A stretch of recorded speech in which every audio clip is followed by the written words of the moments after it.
In every sport around the world, there's two sides of the ball. You have offense and you have defense. And the NBA is no different.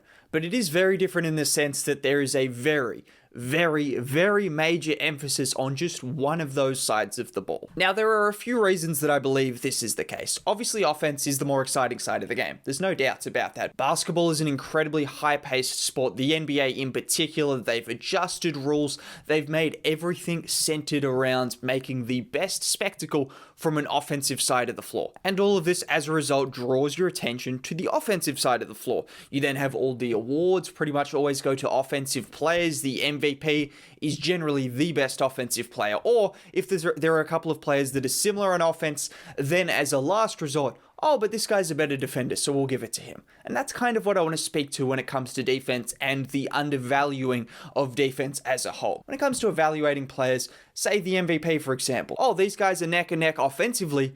We'll give it to the guy who's a better defender. But it's kind of a second resort, and that's what it comes down to when you look at player evaluation or when you just look at defense in the NBA as a whole. And you also have to consider the tangible part of offense in basketball. How much easier is it to look at a player's box score when you didn't watch the game, which it's impossible to watch all 30 teams, 82 games a season. It's literally, it can't be done. So how often can you just look at a box score and say, oh, he had 30 points on 50% from the field and shot 35% from three and only had a couple of turnovers. So he must have had a fantastic game. And then you look at another guy who might have had 12 points but kept the other team's best player to, say, 30% from the field and had 6 turnovers. Something crazy like that. Yet you don't see that in the box score. You can't even really see that in advanced stats a lot of the time. Those are things that just go unnoticed unless you watch those games. That's why defense as a whole just slides under the radar. And I want to talk about that. Now, before I do that, if you could drop a like on the video, subscribe to the channel if you're new. This is a different kind of video. I'm trying to make some more different kind of content with the NBA season. There's nothing really going on, so I'm trying to switch it up, and that would be much appreciated. Now, even with all of this in mind, like I mentioned, I accept the fact offense will always come first. And I don't disagree with that, because when you think about it, defense can be manipulated in the sense that you could have someone have 35 screens to get off the best perimeter defender and get better looks. So that's why offense, you'll always be in a little bit more control because you are the one dictating what the defender does. So I understand why offense should be more focused. That's fine. But there should be like a 60 to 40 or a 65 to 35 split. Something of that nature. At the moment, it feels like it's 90 to 10. Offense. Oh, there's defense right at the bottom. No one cares about it until it's the last resort. So before I talk about defense as a whole again, I just want to give you some examples of players that I think are nicely comparable, but just for different reasons. You have someone like an OG Anunoby. You saw the thumbnail. I've got to talk about him because he's someone that I know a lot about. I've watched a lot. So he's an easy guy as a defender to evaluate. As opposed to some guys, it's hard to evaluate every single defender in the league. You have to pick and choose, but I know him very well as a player. And then you have a Derozan.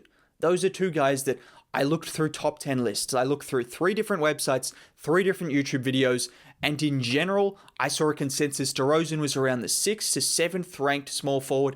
OG Anunoby was only ranked in 2 of those lists that I found. And actually, Kenny from Through the Wire, who I saw him rank OG, was one of 4 members. The other 3 members didn't have him. So in about 10 lists, Derozan was around 6 to 7 in just about all of those lists. And in 2 of those 10 lists, OG was ranked. Let me make it clear, this is not me saying definitively who's better. I'm just trying to present an argument and say how I think these guys are in a similar tier, or you guys can make the assessment. And this is all subjective, so I wasn't planning on assaulting anyone's views. That's fine. But sideline sources, I got to call you out. I just simply have to call out sideline sources because they did not have OG Anunoby in their top 15 small forwards. Let that sink in for a second. They did not have OG Anunoby in their top 15 small forwards. This was supposed to be a chill video. This was supposed to be reasonable and all of these things. But when I see someone put OG Anunoby out of their top 15, oh, it gets worse. They had a top 18 because they had 3 honorable mentions. You know who slipped in there? Joe Harris. Joe can't make a shot in the playoffs, Harris. Joe can't defend a light pole, Harris. Joe can't do anything in the playoffs, Harris. And he's in the top 18 small forwards? Whatever. OG Anunoby is not.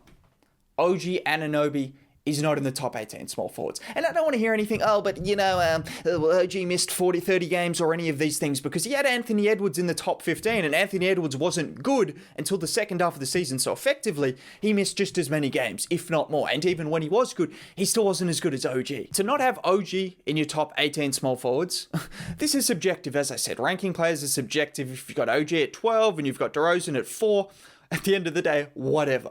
But if you don't have OG in your top 18 and you consider yourself someone who's into basketball or you want to pursue a career in basketball, reconsider things.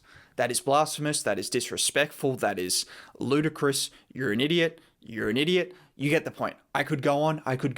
OG not being top 18 is the dumbest thing I've seen today, so I had to attack you, my guy. Sideline sources, what is that?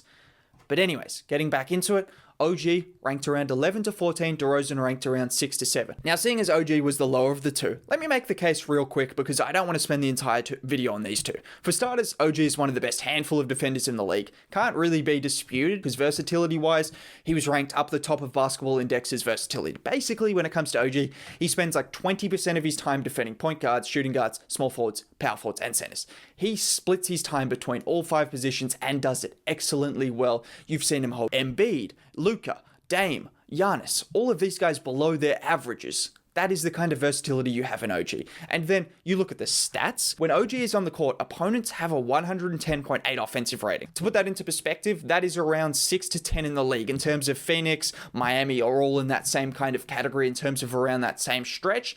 But let's put it specifically, that is the 11th ranked defense when OG is on the court. When OG is off the floor, they are the 28th ranked defense. 11th, 28. And you could definitely make the argument that, maybe Pascal and Fred and all these guys go to the bench at the same time. But then you look at the 29 games OG did not play at all. They had the 29th ranked defense. Yep, you heard that. So when he's on the floor, 11th ranked defense. When he didn't play at all, now some guys like Fred and Pascal and these guys missed a lot of games as well, but they didn't miss all of those games. 29th ranked defense. This is someone who's a small forward that practically anchors a defense. And then offensively, 16 points a game, 40% from 3. He can attack the rim. He can play make a little bit.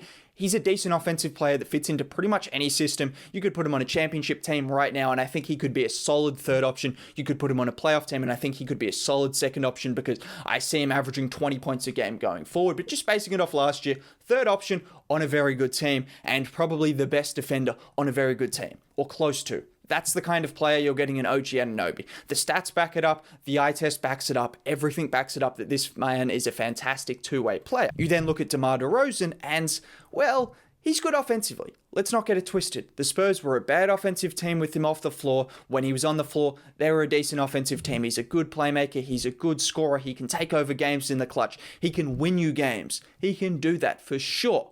But then defensively... It's a train wreck. It's a train wreck. Honestly, you watch the games and you think he's a bad defender.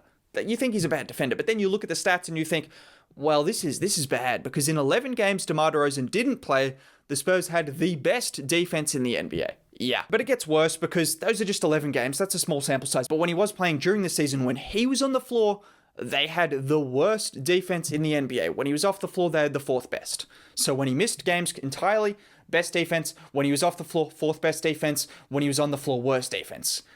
Is there any excuse for that context? Maybe you could say, well, this is a little bit skewed, but either way, this all suggests he's a bad defender. The eye test, everything suggests DeRozan is a pretty damn right terrible defender. And offensively, the way I look at these two guys is, if you want to have DeRozan ahead of OG, I don't mind that. I just think you have to put these guys in the same conversation. But it just all speaks to how defense is evaluated. OG would be considered an elite defender and a good offensive player, probably an above average offensive player. DeRozan, say we'll call him a good offensive player and then a terrible defensive player. I know it's not that simple. I know it's not that cut and dry, but that's kind of along the lines. Yet you would have a consensus of people, not just say DeRozan is better, which again, I'm not arguing against that. I'm just saying you would have a consensus number of people saying DeRozan is much better, which is kind of wild. And that goes to show just how defense is overlooked when it comes to someone like Anunoby, who can anchor a defense as a forward who can guard every single position and is still passable on offense, like better than passable. But anyways, that's just an example. You guys can make of that what you will. And there's one more example I want to get into before I get back to the premise of the video. Look at the Olympics team. Okay, you probably didn't watch the USA, but if you did, they were struggling. So who came over on the plane? Jrue Holiday. Yes, Mr. Perimeter Defender himself. Jrue Holiday came over on the plane, and when he came over, he started on the bench because I don't think they were anticipating needing to play him a ton, because you had Devin Booker, you had Damian Lillard, Zach LaVine. 3 all-stars. These guys are 30-point per game scorers. Come on, you don't need Jrue Holiday to come off the bench. The guy who just averaged 17 points a game. Well, they quickly found out that Jrue Holiday was the second most impactful player on the team. Now, yes, circumstances are different all the time, but in this situation, he was the second most impactful player alongside Kevin Durant. And just don't just take my word for it as someone who actually watched the games. Greg Popovich played him the second most minutes in the semifinal and the final alongside Kevin Durant. Am I saying he's a better player than those guys? No, I'm just saying, in the right context, you can see Jrue Holiday making that kind of an impact because of what he does defensively, and of course he's still a good offensive player, which that's what I'm trying to say. Basically, these are me just giving some examples. I could sit here all day and make examples and do all of this. But at the end of the day, all I want to say is, you would never have someone who's a great offensive player get disrespected. It doesn't matter how bad defensively they are, they would never get so disrespected to the point of, say, an OG Anunoby or Jrue Holiday was disrespected early in his career, despite his on-off numbers being fantastic in New Orleans, despite him showing up in playoff performances and clamping up Damian Lillard and being good offensively, but he was disrespected because he wasn't putting up the counting stats. Same as OG Anunoby.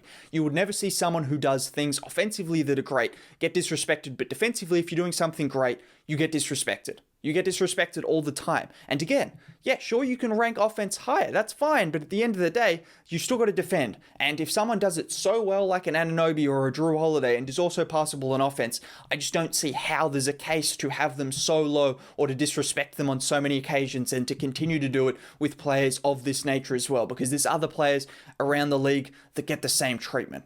Defense continues to be overlooked. When is it ever not going to be overlooked? I guess at the end of the day, it's going to come down to some metrics that are really widespread before defense really gets the respect it deserves. And maybe that'll never happen because defense is definitely harder to evaluate. There's no doubts about that, but we can still at least pay it some mind. I know it's harder to evaluate, but can we still evaluate it to some degree?